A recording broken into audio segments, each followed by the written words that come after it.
Hello, welcome to video 26 in the lecture Advanced Mathematic Modeling.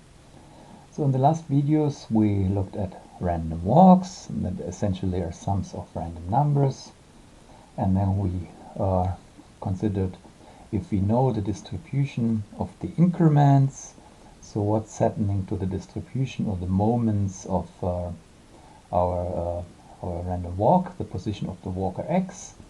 So we saw what the mean of the position is just proportional to the mean of the increments.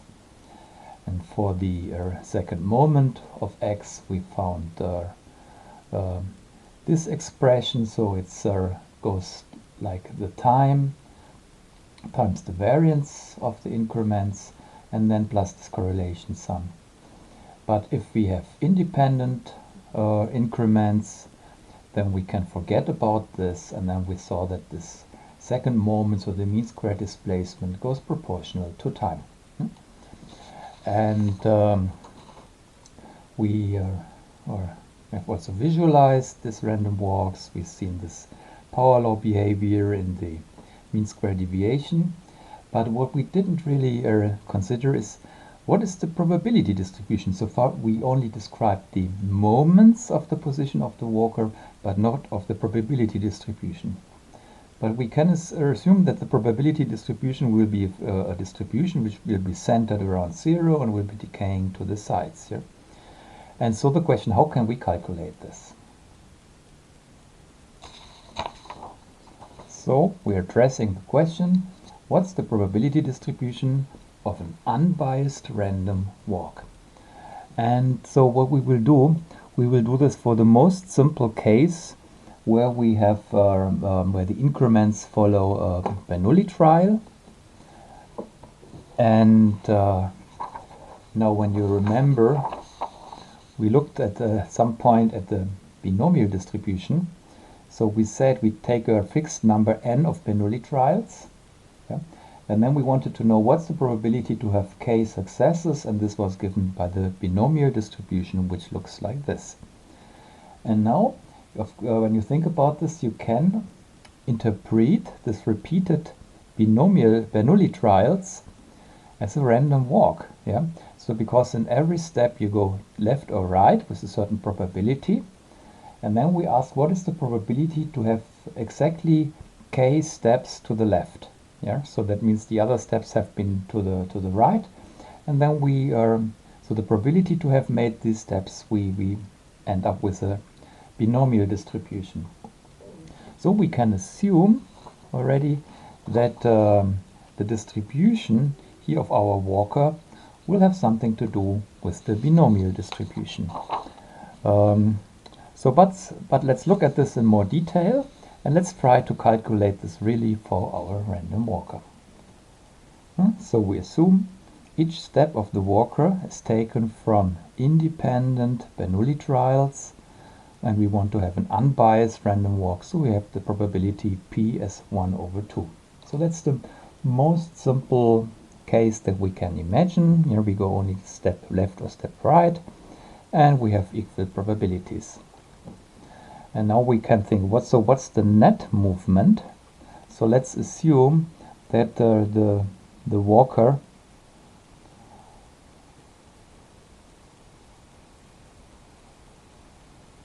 at time t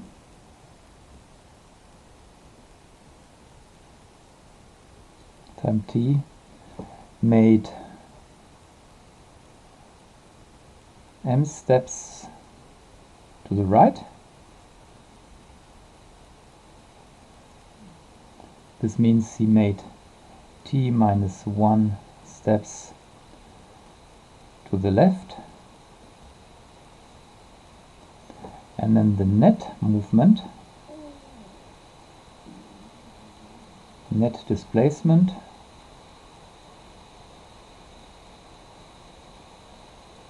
and this we call x. This is just the difference of this m minus t minus m. So this is 2m minus t. And so the only thing we need to change from the binomial distribution, because like the number, so the probability to have taken m steps after time t to the right, that's just given by the binomial distribution. And this we have now to transform into a probability for the displacement x at time t.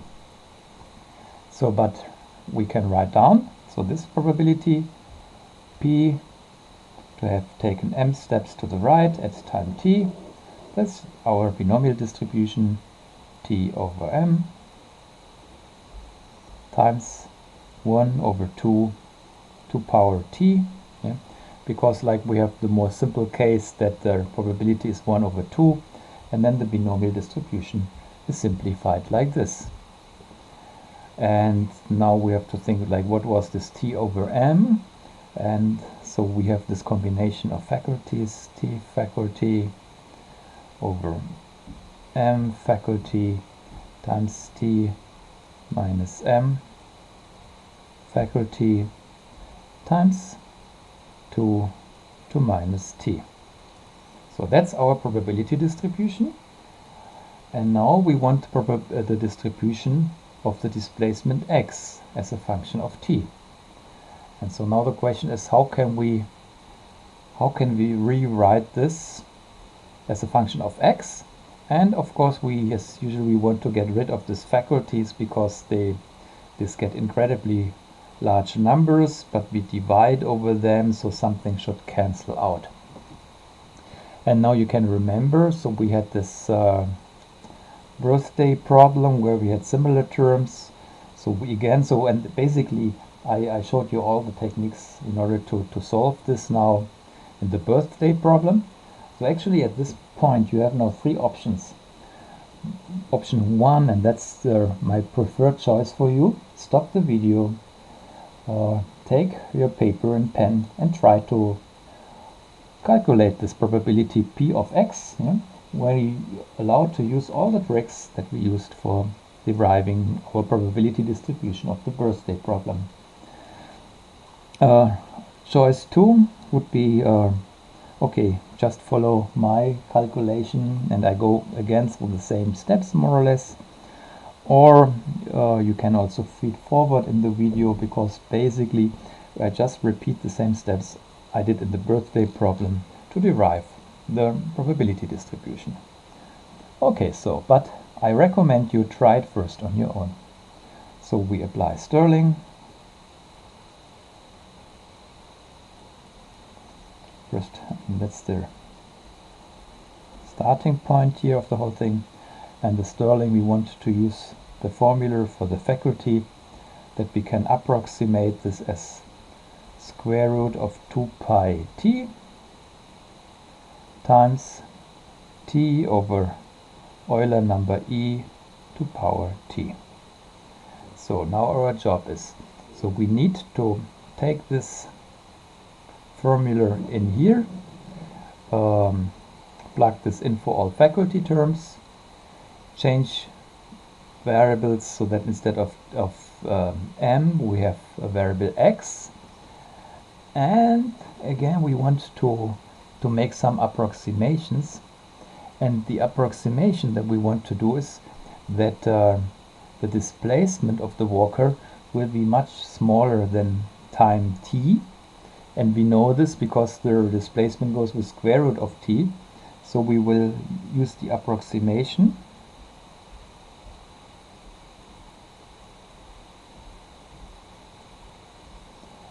that we can write down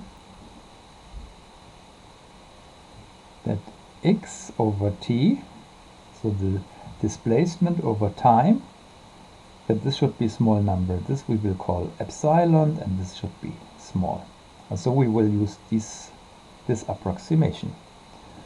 And now our job is to calculate this.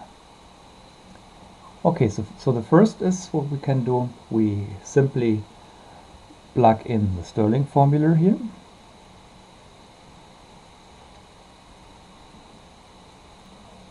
So if we do this, we end up with this formula. So we have this term 2 to minus t, And then from the Stirling, we have to do this Stirling 3 times, so we get 3 times the factor square root of 2 over pi, so only 1 is left. And then we have from the square root terms, we have the square root of t, square root of m, square root of t minus m.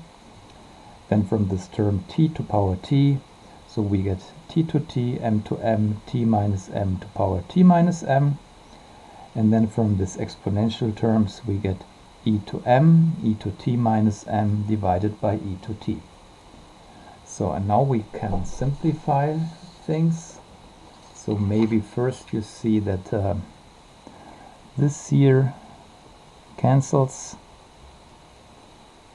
So all these e terms cancel, we have only 1.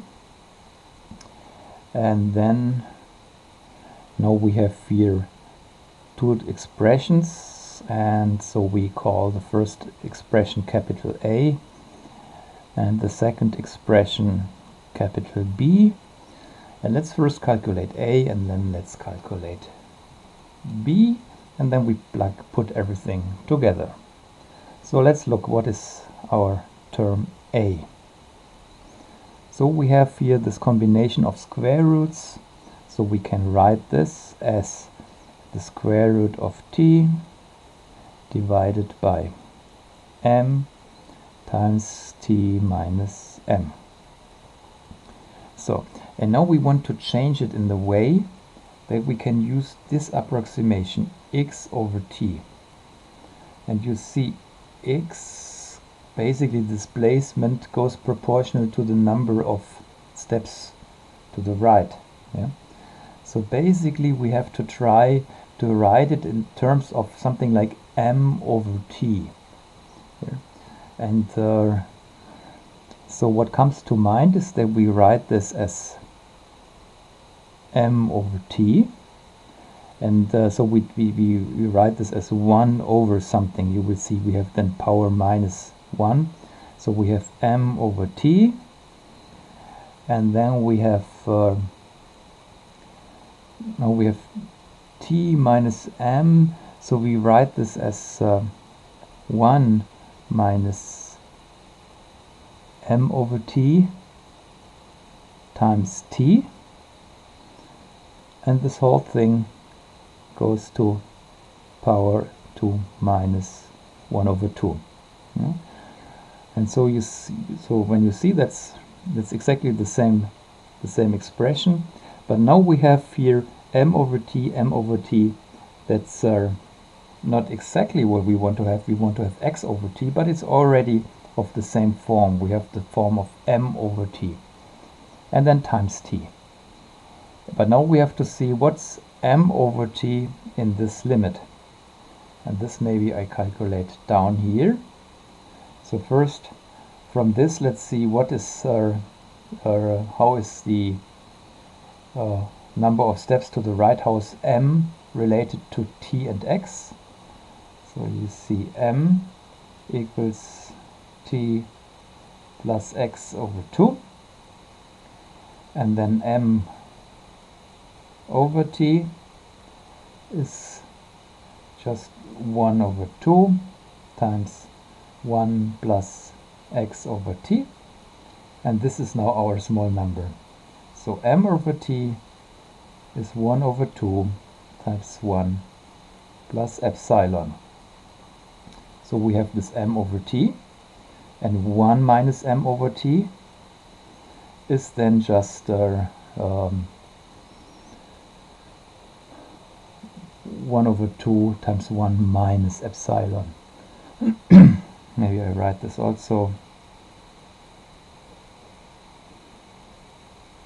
1 minus m over t equals 1 over 2 times 1 minus epsilon. And now we can plug in this expression here. And so we have here the square root of t. We get 2 times a factor 1 over 2. So we get 1 over 4. So we get t over 4 times 1 plus epsilon times 1 minus epsilon and the whole thing to minus 1 over 2. And so we can see this simplifies. It's t over 4 times 1 minus epsilon squared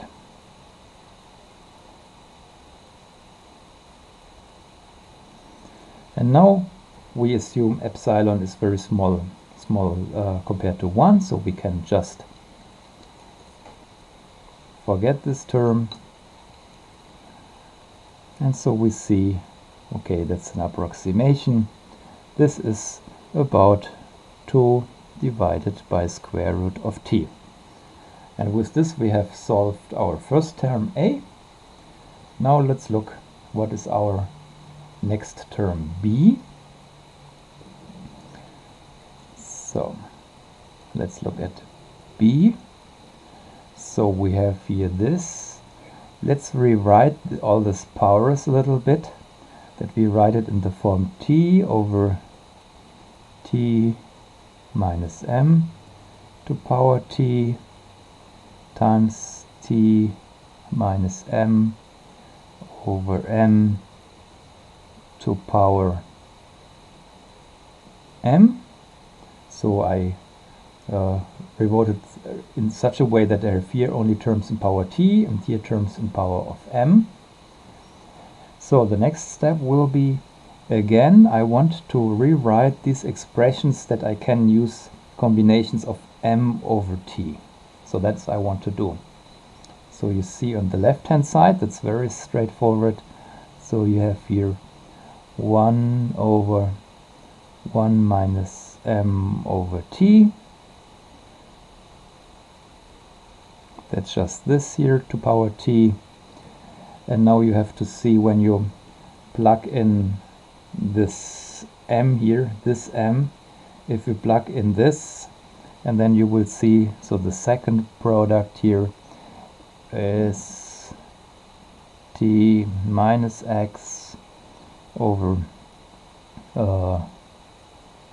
t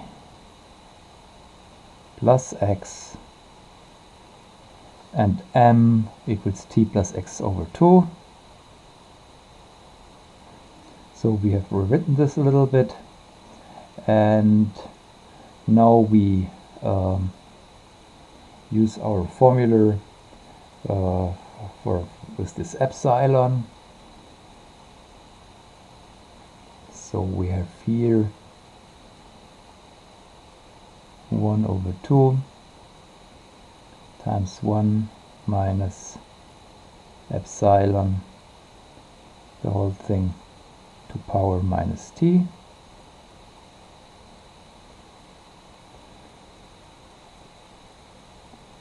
Then we have here, this is 1 minus epsilon over 1 plus epsilon.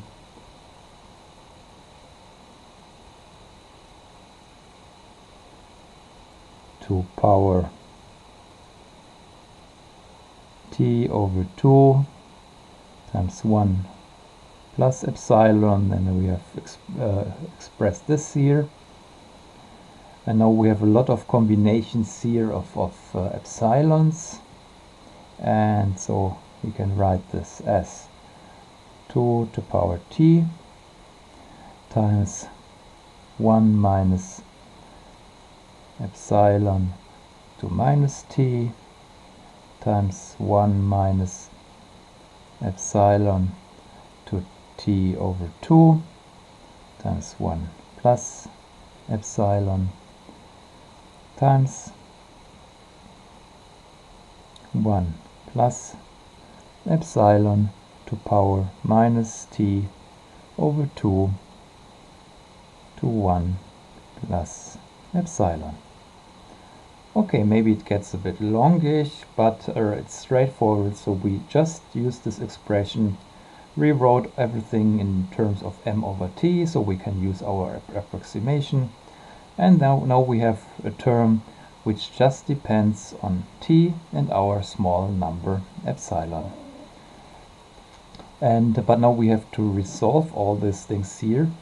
And now we make the trick that we write this as 2 to power t times exponential of the logarithm of we have here. Exponential of logarithm is the identity.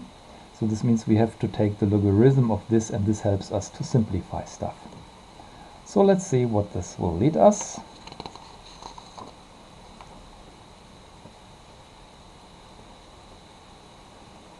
Yeah, and when you work out the logarithm of 1 minus epsilon to power minus t is minus t times logarithm 1 minus epsilon. And so we get here minus t logarithm 1 minus epsilon, and then other terms. And so this b was 2 to t times exponential of all these logarithms. Yeah. And now we can factor out a factor t over 2. So we have always here 2 to t times exponential of something. And this is minus t over 2 times. So, and now we have here 1. Now we have to see, so we have, I think, yeah, first let me write this down, and then you will see that it's indeed like this. So we have here 1 minus epsilon times logarithm of 1 minus epsilon plus 1 plus epsilon logarithm of 1 plus epsilon. This bracket closed and this bracket closed. And you know, when you just look at this expression, you see that's really exactly the same. Okay, and now we make some Taylor approximations. So we say the logarithm of 1 plus epsilon. Yeah. So we can rewrite as epsilon minus epsilon squared over 2. And then logarithm of 1 minus epsilon is just minus epsilon squared over 2. And remember, we go here to the second order in the Taylor approximation, otherwise we cancel here everything to nothing. So we need really to go to the second order. And now let's look just what this squiggly parenthesis will do. So, and then we have here this expression, we have to multiply by 1 minus epsilon, and so we get a number of terms. So we get minus epsilon.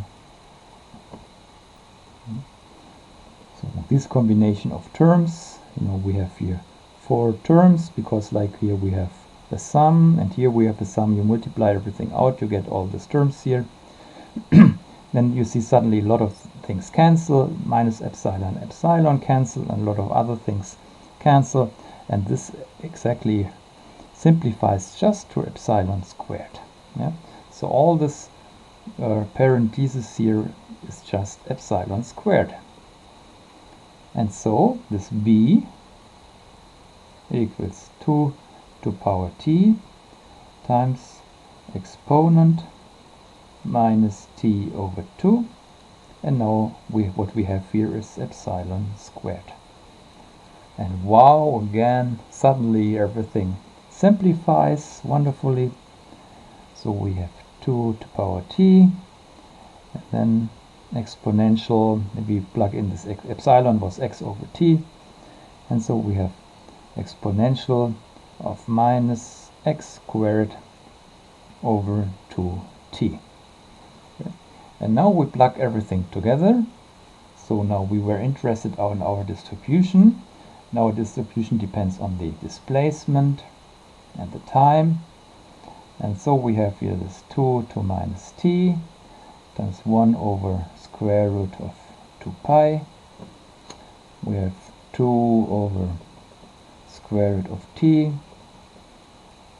2 to power t, e to minus x squared over 2t. And so we see that the whole thing evolves towards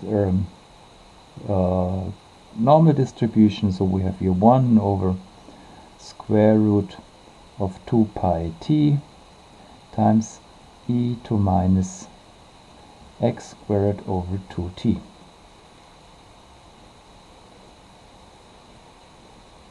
So we see indeed the probability distribution of our walker, our unbiased random walker, p of x and t,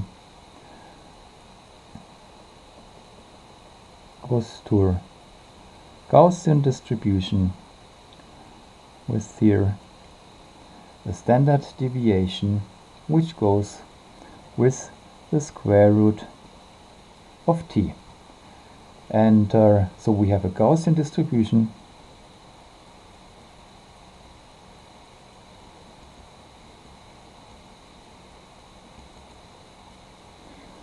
and the fact that the standard deviation is equal to the square root of time, so the typical displacement of the walker goes with the square root of time. That's again the same result we had before, so that the net displacement on average goes with the square root of time. That was our diffusive behavior, this universality class of diffusion. And so I hope that you were able to do a similar calculation. You also ended up with a Gaussian. Now this simulation here, of course, or let's first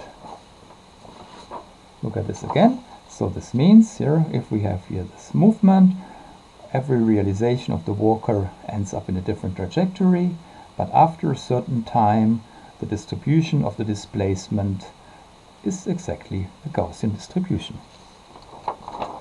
And now this derivation here, just use the most simple case that's possible. We have a simple Bernoulli trial, so the increments were just discrete, plus or minus 1.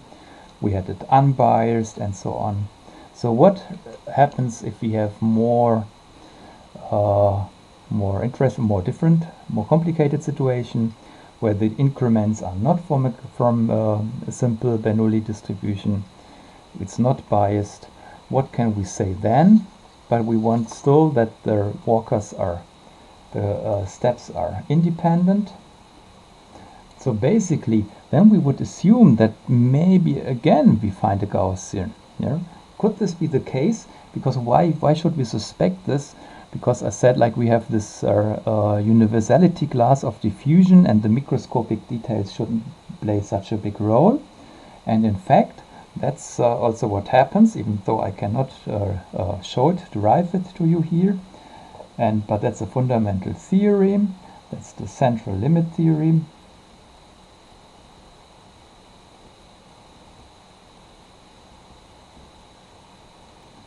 And so the central limit theorem basically says that the sum of random variables, so our random walk, approaches normal distribution.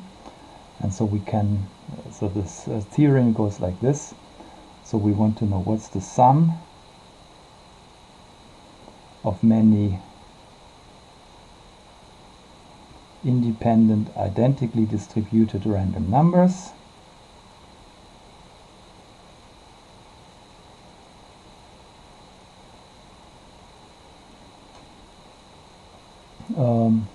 And so this sum is approximately normally distributed. Normally means by normal distribution or Gaussian distribution, normally distributed. And more precisely, if we have our increments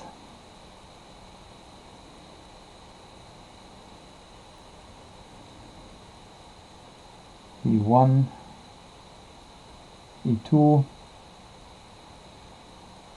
En, so that are random numbers with our increments, so that we have an expectation is mu and the variance equals sigma squared. So we have a finite mean and a finite variance. And now we take the sums. Sn equals E1 plus E2 plus until En. So that's our displacement of the walker. And then, so the expectation of this Sn equals n times mu. The variance of this Sn equals n times sigma squared. So that's the things I already showed you in the last lecture, that are the moments. And now if we normalize, oh, I have to move a little bit, maybe I write it here. If we normalize, now take this Zn, which are this Sn, so the displacements of our walker, minus n times mu. So we subtract the mean from this. We normalize to standard deviation 1 sigma by square root of n. Then, in the limit, when time goes to infinity, the probability to have such a normalized displacement, that's a normal distribution with mean 0 and standard deviation 1. Yeah? And that's the central limit theorem. And what I showed here was just the calculation for the simple case of a binomial distribution. That was also historically the first case example of the central limit theorem. For the reminder of this lecture, we don't really need the probability distribution. Basically, for us important will be always the moments. And already here I can say the central limit theorem does not always hold, because otherwise all random walk theory would in the end boil down to the same thing. We would always have normal distributions, and the critical point is that we here assume, and it's totally innocent in these equations, that the mean values here, they are finite. But I think I told you already, expectation values sometimes are not defined because they are basically integrals, and the integrals might diverge. And so later, when we have more interesting cases, these are the cases when these expectations are diverging, and then the central limit theorem does not hold anymore. And this means our resulting distribution of our walker is not necessarily a Gaussian. But that's just a remark already now. For the moment, thank you.